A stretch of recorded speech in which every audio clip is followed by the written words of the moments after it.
इतना साधन में तन्मय है कि भोजन बहुत अल्प हो गया, इसलिए सुक्षीणा धमनी, नस नाड़ियां एक एक गिन लो। देखो यह है अपने ऊपर कृपा, और आपसे सच्ची कहते हैं, कई कई दिन भोजन न मिलने पर भी ना शक्ति का ह्रास और ना निराशा, ना चेहरा उदास। कैसे? साधन बल। आसनों में बैठने वाला, प्राणों का संयमन करने वाला कभी भी तेज रहित नहीं हो सकता, उत्साह रहित नहीं हो सकता, क्योंकि उसके पास बहुत बड़ी सामर्थ्य है। भजन, ब्रह्मचर्य, आसन, प्राणायाम, बहुत बड़ी सामर्थ्य, बहुत बड़ी किसी भी संप्रदाय का हो, यह अत्यंत आवश्यक है, अत्यंत आवश्यक है। कोई सुन नहीं रहा। ये अपने ऊपर कृपा, ये राग त्यागी वैरागी कहलाने वाले आप हैं, परमार्थ के पथिक है। सुक्षीणा धमनी ततो मृज वपुः केशो जरत कंथया। शरीर की एक एक नस नाड़ी गिन ली जाए ऐसी, क्योंकि अल्पाहार। पूज्यपाद उड़िया बाबा, पूज्यपाद मग्नानंद सरस्वती जी महाराज, श्री स्वामी अनंग बोधाश्रम जी, रोटीराम बाबा, एक सितुआ बाबा, ऐसे ऐसे सिद्ध महापुरुष। एक दिन सितुआ बाबा जा रहे थे, तो गांव में पहले शौच बाहर जाया जाता था, तो एक लोटे में 3 माताएं शौच। उनमें से एक ने कहा कि तुम्हें कितना? तो बोले 2-3 चुल्लू। बोले हाथ तो साफ नहीं हुआ होगा। बोले आटा लगाना है, साफ ही हो जाएगा उसमें। विनोद में उसने कहा आटा लगाने में तो साफ ही हो जाए। उसी समय सितुआ बाबा ने संकल्प लिया, जीवन कभी रोटी नहीं खाऊंगा। तो वो अन्न भुंजवा लेते, और वो से इतना ऐसा, वो बड़े सिद्ध महापुरुष हुए।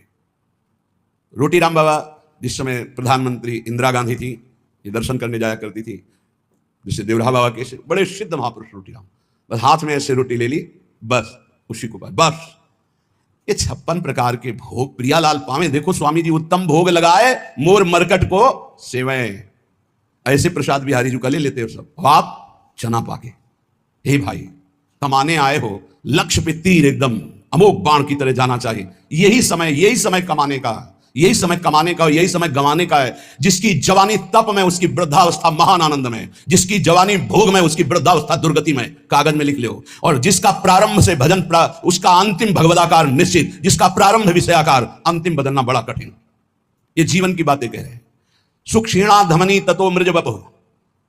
कैसे कैसे तुम्हें बताए? लक्ष्य ही नहीं है तो कैसे बताए? लक्ष्य जब बन जाएगा तो नहीं खान पान ते भावे है, नहीं कोमल वसन सुहावे है, सब विषय लगे ते खाला है, हरियासिक का मगन जा रहा है। हलवा और गुलाब जामुन पाने वाले लाखों हो सकते हैं, लेकिन प्रियालाल के लिए आंसू बहाने वाले दो। कहो हरिवंश रस बिरलो समझनहार, एक दो ही जो पाइए खोजी सब संसार। सत्य सत्य परम सत्य बात कह रहा हूं। परम कसौटी कस के अपने आप को झोंक दो तपस्या में। अभी आगे प्रियालाल मिल जाएंगे। दिव्य अनुभूतियां, बिना गुरु की आज्ञा पर चले दिव्यानुभूतियां नहीं हो सकती। एक खा पी के मोबाइल से गंदी बातें देख के समय काट लो, प्रिया प्रीतम की दिव्य लीला देखने का अधिकार नहीं प्राप्त कर पाओगे, मान लो। और एक बार चढ़ाई पे चढ़ जाओ तो सब खत्म हो गया। साधन काल में एक कवल अन्न पूज्य पादुरिया बाबा, सिद्धावस्था में 70 घरों में एक दिन में भिक्षा पाने जाते थे। एक दिन में 70 घरों में, अगर एक एक कवल पाते होंगे तो 70 कवल पाते। समझ लीजिए आप, एक बार चढ़ाई पे चढ़ जाओ, खेल हो गया, भगवत साक्षात्कार हो गया। अब क्या, तो बादशाह हो गए, घूमो आनंद मगन घूमो, कोई परास्त नहीं कर सकता। पर चढ़ाई ही नहीं चढ़ रहे, बिना विजयी हुए कोई सम्राट नहीं बनता। संतों को बादशाह का बादशाह कहा गया है। चाह मिटी, चिंता मिटी, मनुआ बेपरवाह, जिनको कछु न चाहिए वो साहन के साह। देखो तुम गुलाम हो या शहंशाह हो। बड़ी विचित्र दुर्दशा है, बड़ी विचित्र दुर्दशा। ए भाई जगो। सुक्षीणा धमनी ततो मृज वपुः केशो जरत कंथया। कभी एक मिनट जीवन में किसी के पास बैठ करके वार्ता करने की कभी रुचि नहीं रही, वार्ता करने की रुचि। यहां वृंदावन तक में ये बलराम ब्रजवासी जब मिलने आते थे तो सबसे ऊपर छत में पद्मासन लगाए बैठे। कभी जब दृष्टि खुलती तो देखते हाथ जोड़े खड़ा है, ए बाबा कुछ पाया है कि नहीं, ये ले ले प्रसाद, पा लेना। हाँ ठीक है भैया, रख दो और आप जाओ। कभी विश्वास कीजिए, प्रपंच, वार्ता, हंसी मजाक, मिलना जुलना, आग लगाओ अंदर। ये दूसरे के समझाने से नहीं होता है, खुद की आग से होता है।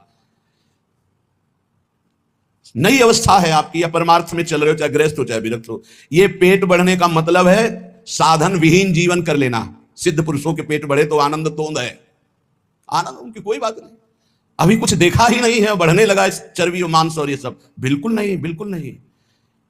18 से 48 तक घोर तप में जीवन, फिर आगे जो सिद्धावस्था आ जाएगी आप खुद देख लोगे कैसी आनंदमयी वृत्ति होती। हमारी प्रार्थना मान लो आप सेवा में रत रहे, लेकिन निरंतर चतुराशी जी नाम जब मंत्र जब चलता हुआ, और जब समय मिले फौरन आसनों पे बैठ जाओ। 2 घंटे 3 घंटे विश्राम, बस आसनों पे बैठ करके ही अपना समय व्यतीत करो। जवान हो, ब्रह्मचारी हो, भगवत मार्ग के पथिक हो,